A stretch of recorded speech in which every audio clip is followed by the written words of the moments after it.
Hi, my name is James Clinkscale, State of Ohio Americans with Disabilities Act Coordinator. A warm welcome to our afternoon session. It's all about employment. Did you know that people with disabilities are the largest minority in our country? Yes, over 56.7 million Americans have some type of disability. That's 1 in 5 Americans. And uniquely, it is the only minority group that any of us can become a part of. It doesn't matter our background, our race, our ethnicity, our language, our religion, any of us could become, and maybe are, a member of this minority group. We know that many people with disabilities express a desire to work, express a desire to be productive citizens through employment.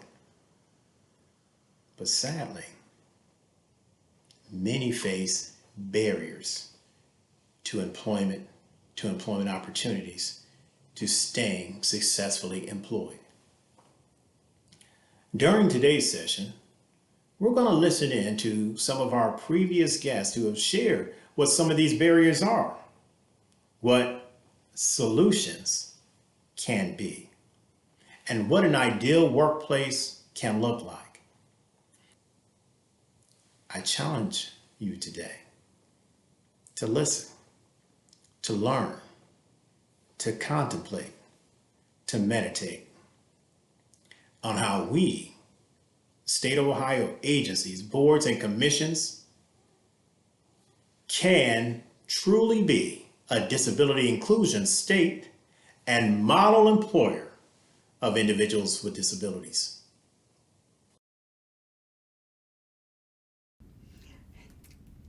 Hi, my name is Karen.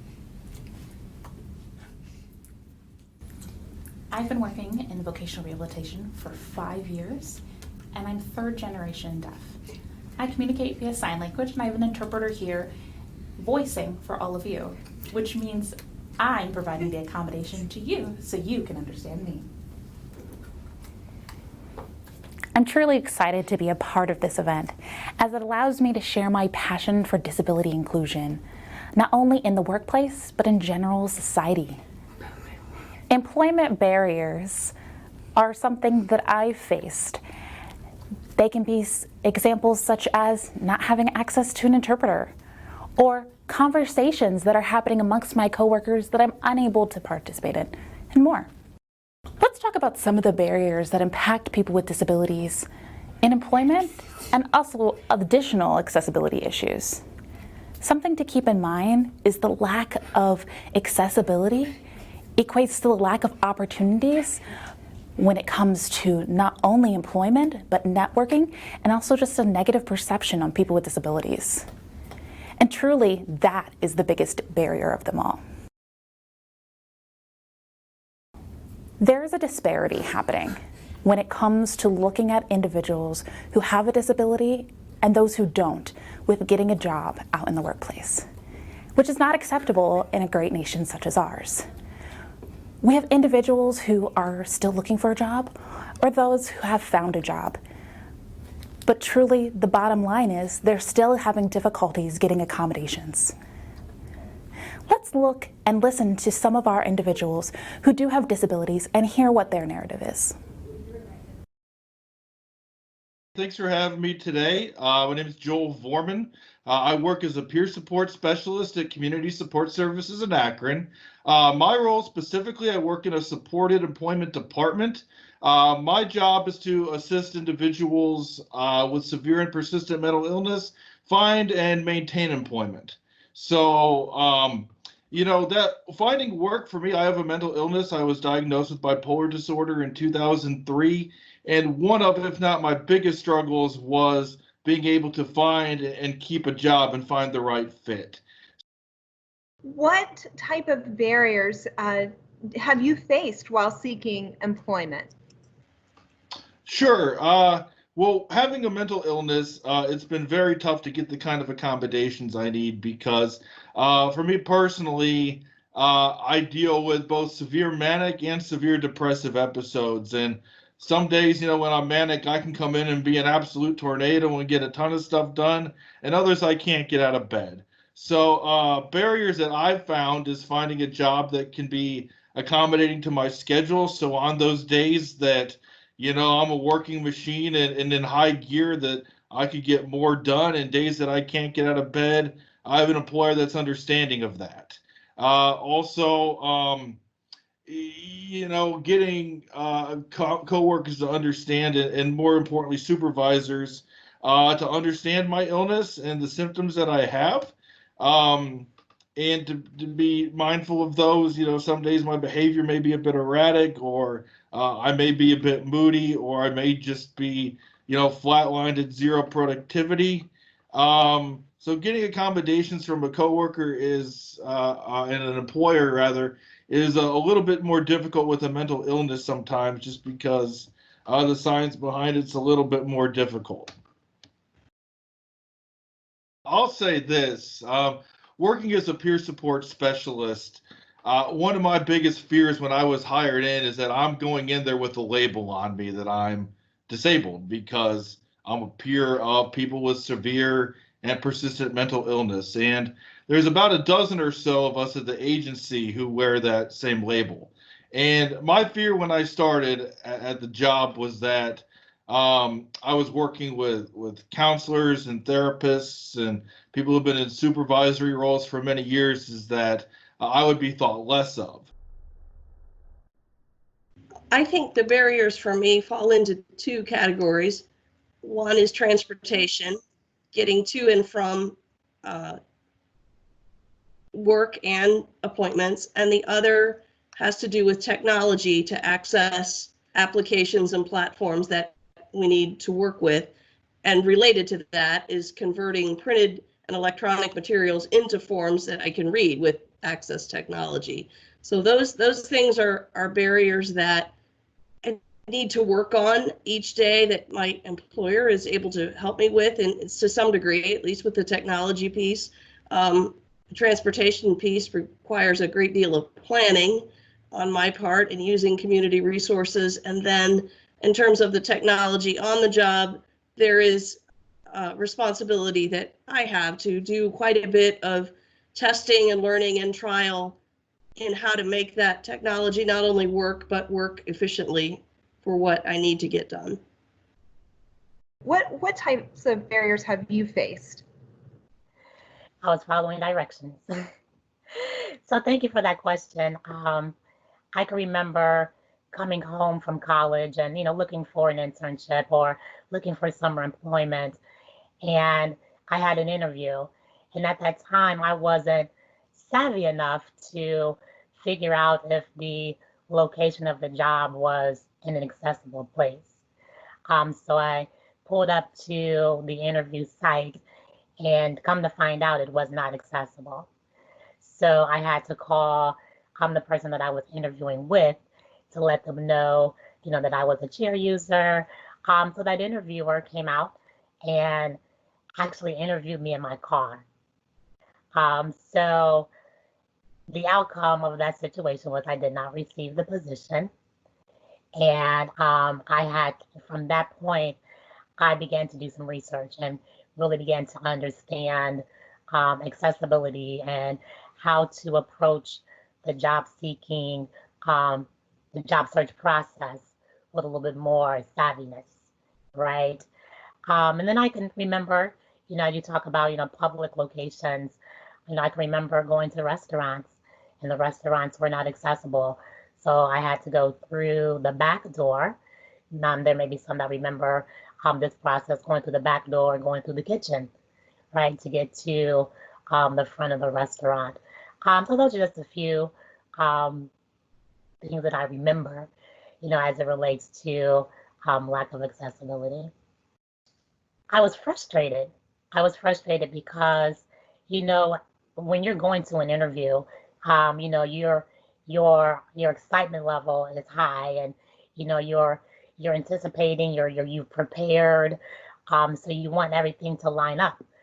And to get there and realize that the location was not accessible, it was disheartening.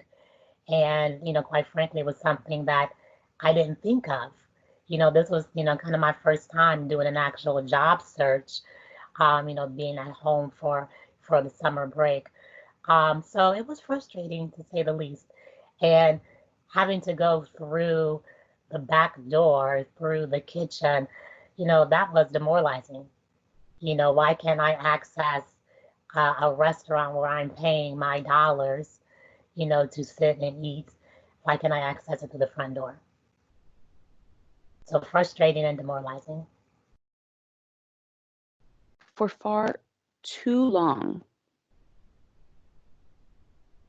our needs, our issues, and our concerns were viewed as matters of charity.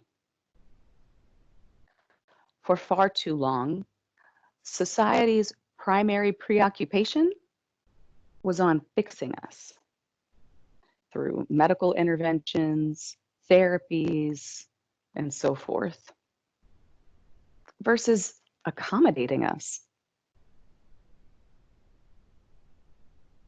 For far too long, society's approach reflected teaching us dependency versus providing us with tools with which we can become independent and self-sufficient.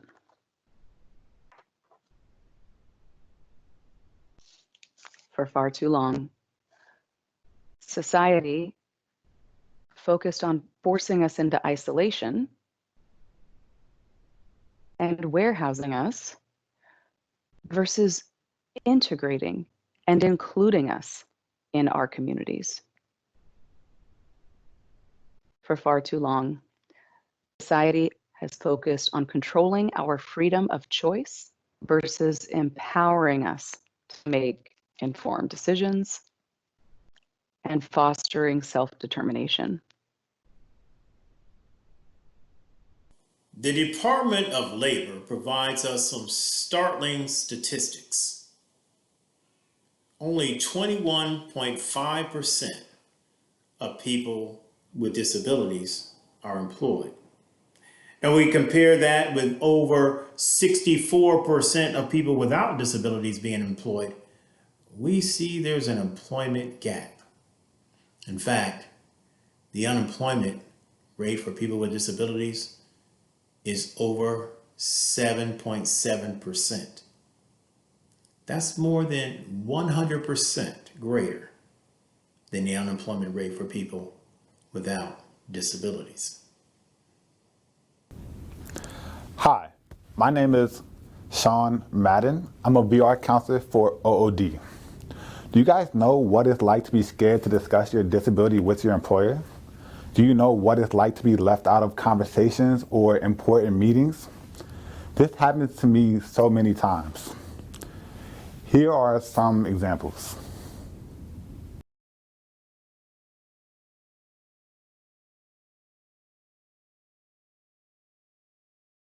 Hey, wait a minute.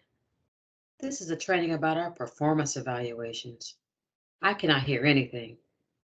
Are the trainers using sign language?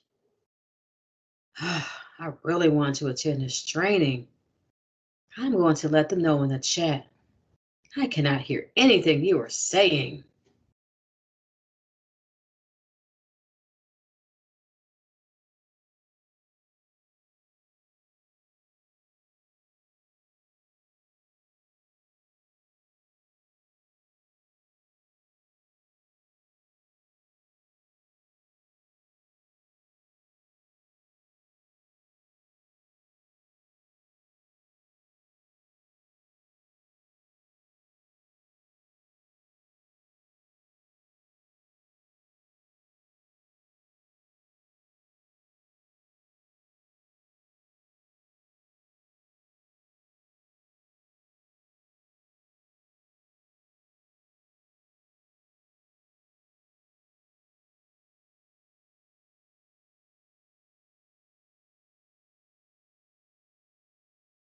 Has this ever happened to you?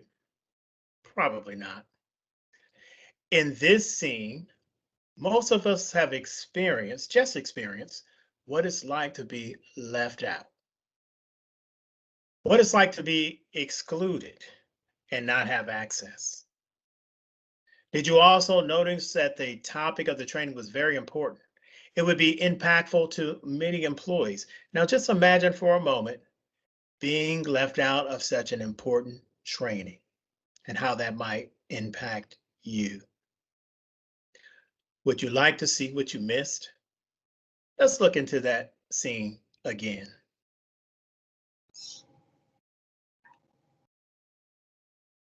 Hi, everyone. Welcome to today's session. We do have a large virtual audience, and I am thrilled with the number of people who signed up today. My name is Karen Penny, and I work for Opportunities for Ohioans with Disabilities. Co-facilitating with me today is this gentleman. He will present after me, but during my presentation, he's going to be watching the chat box. So if anything comes up, you have any questions, please feel free to add those to the chat box. Now I'd like to ask Sean to introduce himself. Hi, everyone. My name is Sean Madden. I also work for Opportunities for Ohioans with Disabilities. Thank you, Sean, for that introduction. Today's topic is how management plans to integrate our new HR policy for employee performance evaluations. Hey, Karen, did you know that there's a hearing person in this meeting? I had no idea. No one asked for reasonable accommodation. Nobody made that request. That's weird. I think you would all agree with me. The second was much better. We were all able to participate and understand what was going on. My name is Kimberly Ross, and a little bit about me. I grew up with type 1 diabetes and was always told that, I was no different than anyone else and that I could achieve anything I wanted to, but I felt really different at times and different goals and things.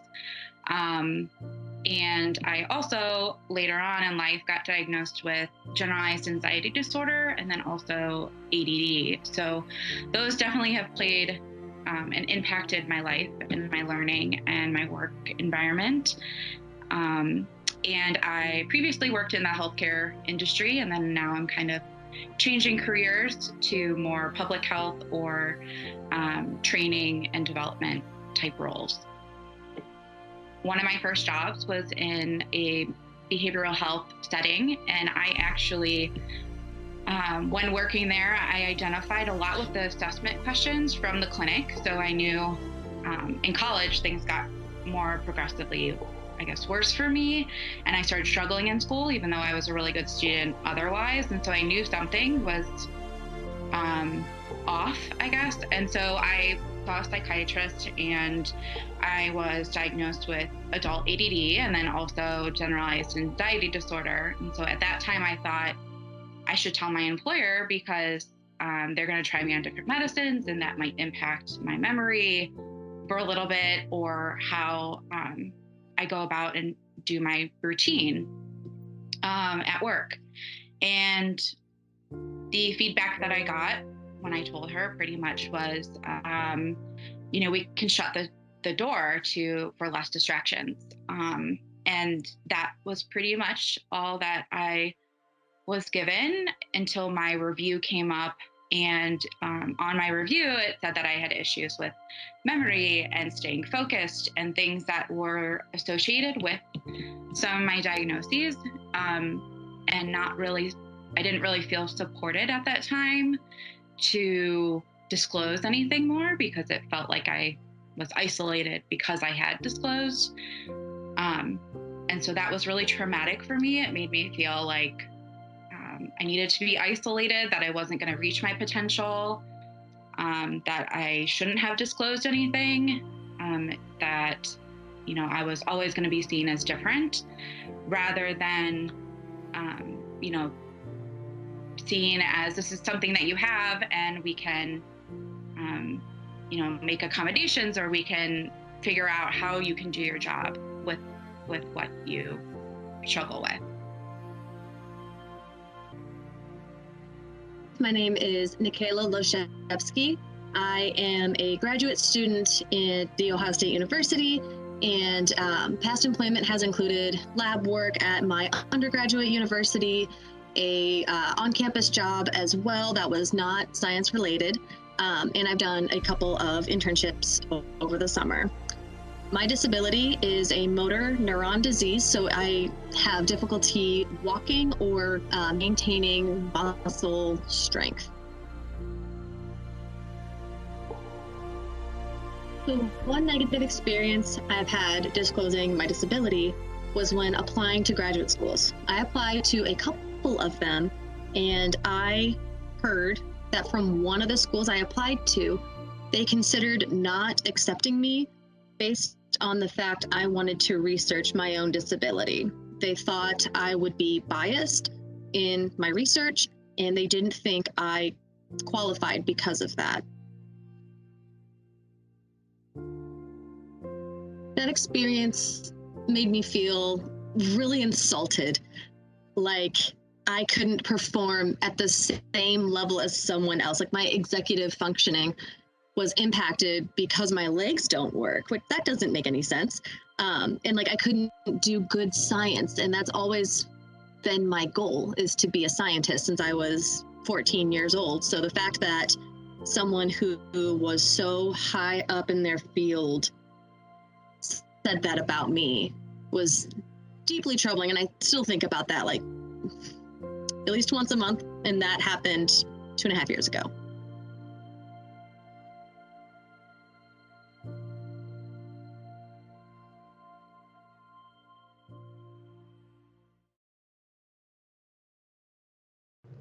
And that brings us to the accommodation process.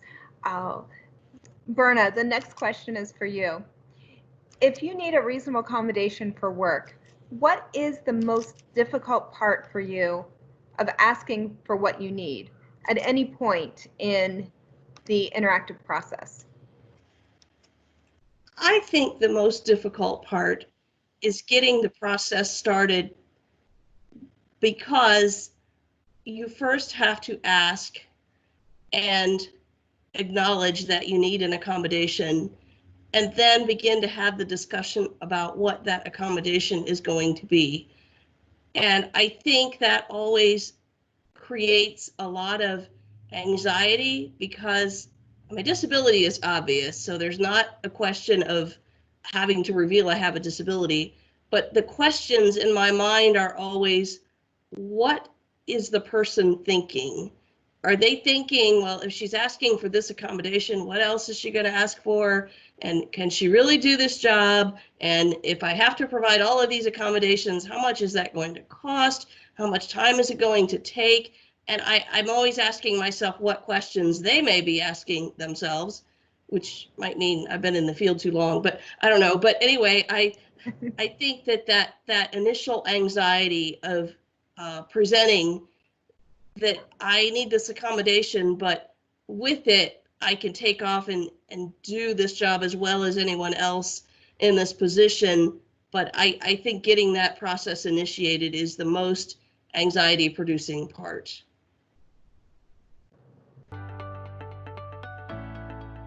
So one positive experience that I had disclosing my disabilities to a different employer was life-changing. My boss was phenomenal. She actually had a daughter who had type 1 diabetes herself. So personally, she could have, relate to a lot of the unpredictable challenges that brings on, and the anxiety and different other, factors of how that influences my life. And then she just really saw me as a person first and started to form a trusting relationship with me, where I could be open with her about areas I felt like I was capable of doing more, but was struggling to improve because of small adjustments that needed to be made. So because we had such an open communication and trusting relationship, just hearing her support of always saying that I was a person first, her focusing on my strengths always, and saying that she would want any boss to work around like doctor's appointments or allow 5-minute breaks for me just to catch my breath, or just be a sounding board, because working in patient care is difficult sometimes and can be taxing on your emotions. So just having that support of her, I guess, looking out for me and working with me and not seeing my disability as something that is hindering her, but actually adding to the team, really, really impacted me. And because she did that, it actually calmed my anxiety and made me more productive in that. So a positive experience I've had when disclosing my disability to my employer, so this story's gonna start out bad, but it'll get good, I promise. So I worked on the second floor of a lab, not the one I work in currently, and there was only one elevator, and that elevator malfunctioned and was out of service. I am able to climb up stairs, but it is very exhausting and painful for me. So I felt kind of useless in a way. I was high up, I had a higher up position in the lab, but I couldn't get the stairs like a normal person would. So I felt, oh, why would anyone bother hiring someone who can't even get upstairs if that's gonna hinder their work? But I informed my boss that that was an issue, and she went to bat for me. She demanded that they get the elevator fixed pronto, and in, I think it was like a week, it was up and running again. And I felt very validated and protected by my employer, which is honestly really rare when you disclose your disability to somebody. One of the things that I've heard, and I don't know who said it originally, but there's a line that says, not about us without us. And that really could apply to any group. But my plea is that if you have people on your staff who have a sort of disability and are comfortable participating in these things, because obviously that's an issue too. I know there's a kind of bit of blowback against, tokenism and those kinds of things, but do your best to at least offer to include them in these kind of initiatives.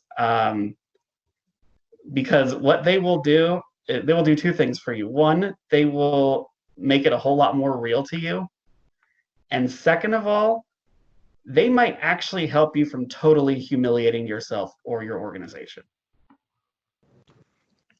So I would say that Nate stole my thunder with the Nothing About Us Without Us. That was one of the themes for National Disability Employment Awareness Month a few years ago. But it's true.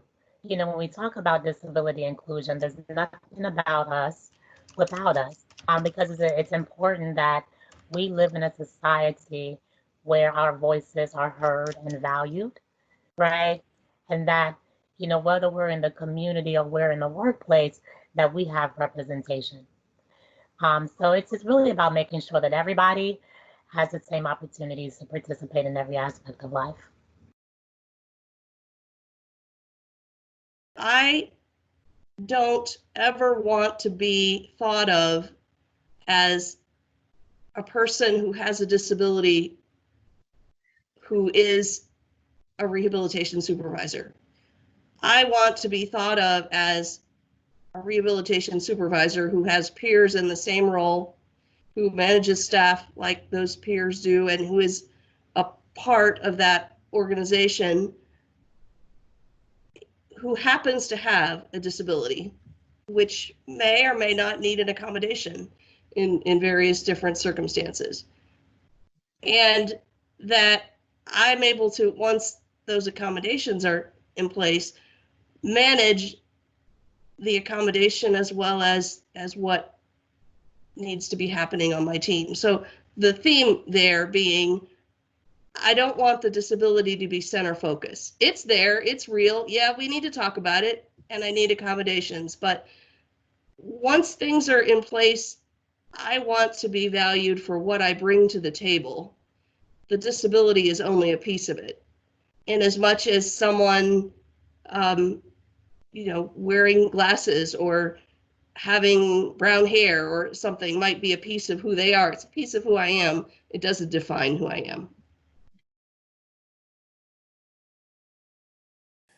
According to the National Center for Health Statistics, people with disabilities face a much higher poverty rate of 25.9% as compared to 11.4% of people without disabilities. We certainly can infer from this data that lack of employment impacts poverty rates for people with disabilities. Disclosure is when your employee wants to discuss their disability to help them request workplace accommodations with the manager or human resources. Allowing for a comfortable environment for disclosure is best practice. Making things comfortable requires listening to your employee with respect and valuing their differences. This will go a long way to help build a collaborative and successful accommodation solution. So what should you consider if you don't understand what your employee is sharing with you? For example, a mental health disability. Maybe you are struggling with empathy for that circumstance that they are discussing with you. Maybe you don't understand how to accommodate that disability in the workplace. Please know that it is okay to reach out to someone who is more knowledgeable, maybe a coworker, maybe someone in management, the state ADA coordinator, the Jobs Accommodation Network. These are wonderful resources. Please remember to look for accommodation solutions and don't allow yourself to become the barrier to successful employment and retention of very good employers. Now remember, you can be the voice of change to improve disability inclusion, employment opportunities, and successful integration for future employees and retention for current employees. Now let's focus on what change looks like. The ADA has positively impacted the lives of thousands of Americans living with disabilities, including my own.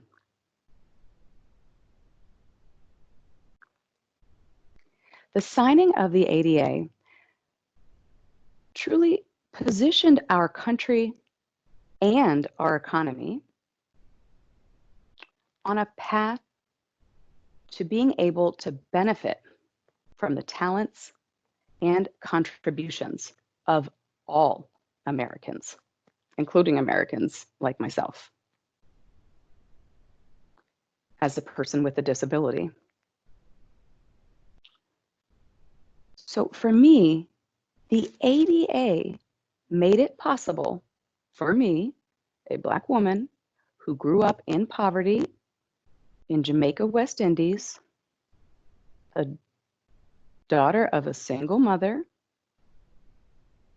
who happens to be deaf and was an immigrant to this country, specifically to an inner city neighborhood in South Bronx, New York, to secure a college education. The ADA is what made it possible for me to obtain a law degree and become a vehicle for change.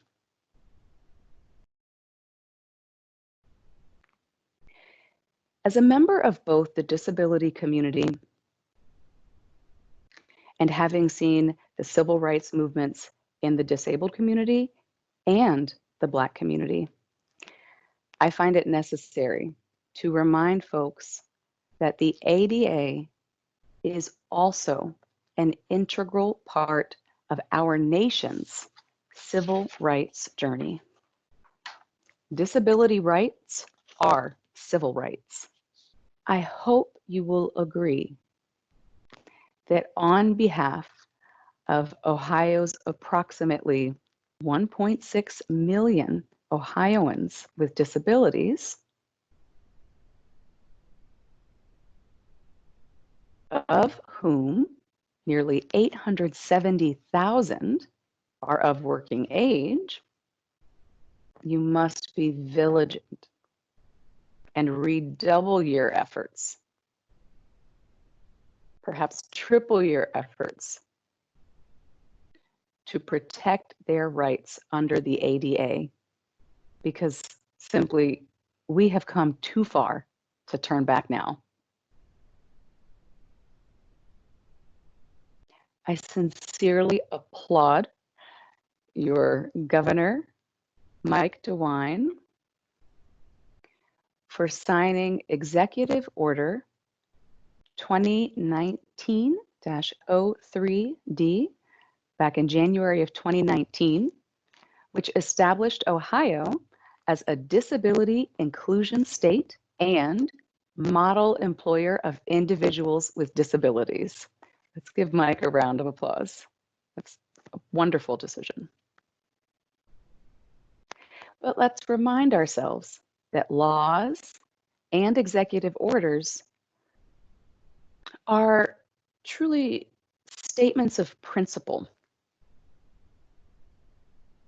and statements of expectation.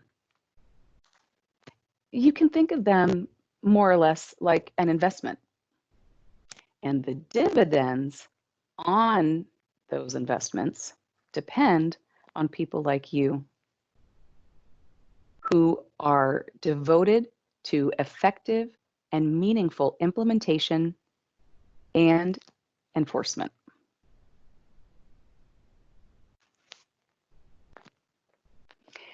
And now, effective and meaningful implementation is only as good as the resources that are allocated to carry out such work.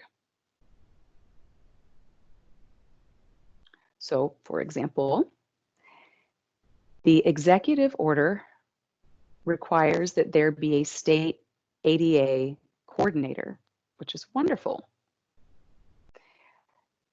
Still, we must all make sure that the person appointed is not a team of one or a be-all, end-all on matters pertaining to disability inclusion and access. Instead, this must be a responsibility and an obligation that is shared by every state agency, employee, or official at all levels.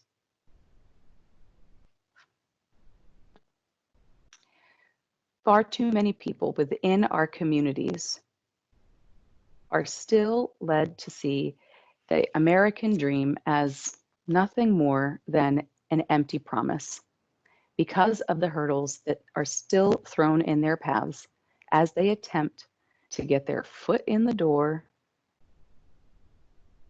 in order to gain the financial security that comes with having a good job. Even after 30 years, people with disabilities still confront hurdles simply in trying to get their foot in the door. But thankfully, your governor recognized that the unemployment rate of individuals with disabilities within your state is unacceptable. But then these same individuals decide to enter the job market, and after years and years of having invested in a college degree, perhaps postgraduate degree, perhaps a law degree like myself, try to enter the job market, and far too many of them at that point find a door that is closed in their faces. This is unacceptable.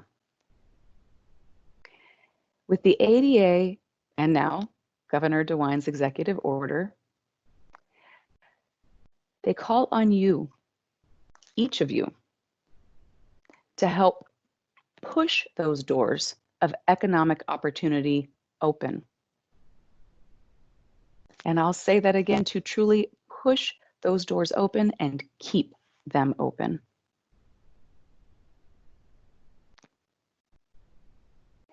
Dr. Martin Luther King understood the simple truth that social justice without economic security is meaningless. Let me add that just like any individual without a disability, for people with disabilities, work is about more than just a paycheck. It's more than just money in your pocket. It's about dignity. It's about self-respect. We deserve an equal chance to support our families, to send our kids to college, to buy homes, to put appropriate food on the table, to get health care. Just like anyone else, we deserve no less. So again, work is not simply about the paycheck. It truly is about much more. When we talk about the onboarding process, when HR professionals or whoever's doing the onboarding, when you get to the section in your training where you're talking about, the diversity and inclusion initiatives for the organization, make sure that you call out disability and share, how the organization is being intentional around disability inclusion. I think that component speaks volumes to where the organization is going as it relates to disability inclusion. Speaking as someone who has an invisible disability, for lack of a better term, is for them to be aware that not all disabilities are visible, and that people employees may need accommodations beyond what an employer can see. For me specifically, and a lot of my clients specifically, we'll talk to an employer out in the community, and their disability will be somewhat dismissed because the employer can't visually see, what their disability is. And at that point, it's imperative that the employer be not only open-minded, but to really listen to what the employee's need is, and be just as accommodating as if it were a physical disability or one that they could see. Thank you.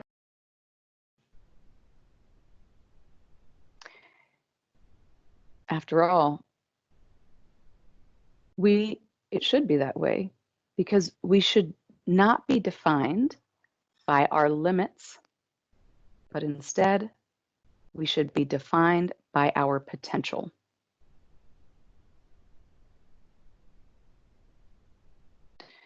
This depends on accessibility to serve people's needs, but it also relies on making sure that attitudinal barriers don't exist.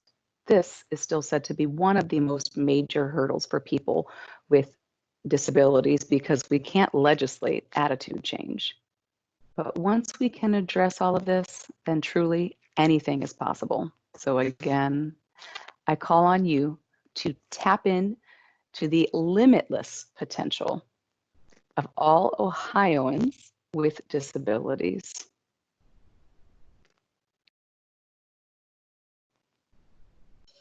Let's remind ourselves that progress seldom occurs in a straight line. It does not always march forward. Progress often feels, and I'm sure you've all heard this before, that progress often feels like one step forward, 2 steps back.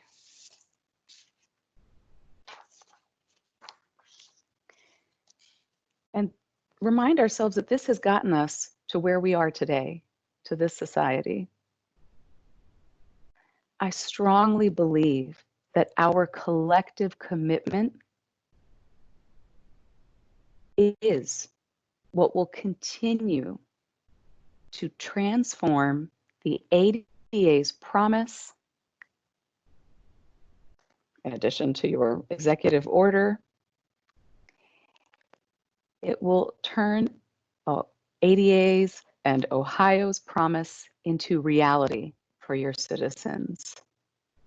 It's that dedication, our collective effort and commitment, that will transform this promise into reality. I believe it. I know it. We must continue the work.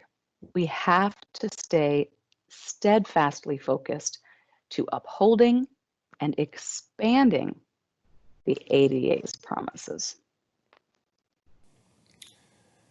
I am very privileged to lead the efforts for disability inclusion. And the disability inclusion program that has been established will continue to assist with best practices and training to help us reach those lofty goals of being a disability inclusion state and a model employer. But something to think about. Hopefully today you heard about some barriers that maybe you weren't aware of. One of the most critical ones is the way we view things. Yes, our attitude. See, we simply can never become a model employer without doing 2 things. 1, increasing and including people with disabilities with a determined effort in our talent acquisition efforts. And number 2, how do we view reasonable accommodation, inclusion, acceptance for people's differences once they get that work opportunity? I'm glad you attended this session. Thank you. I'm truly glad to have had the opportunity to spend the day with you and talk about disability inclusion. This is truly something that's near and dear to my heart. And I encourage you all to continue to learn and apply the principles for best practice when it comes to disability inclusion, and consider all of the things we discussed today.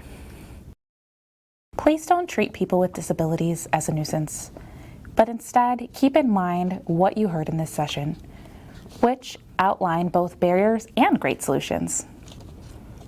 As one of our speakers, Claudia Gordon, once said, we're all a part of the solution of achieving and maintaining inclusion and economic safety, which means allowing all qualified people with disabilities equal access and opportunities for successful state employment. Thanks for having me.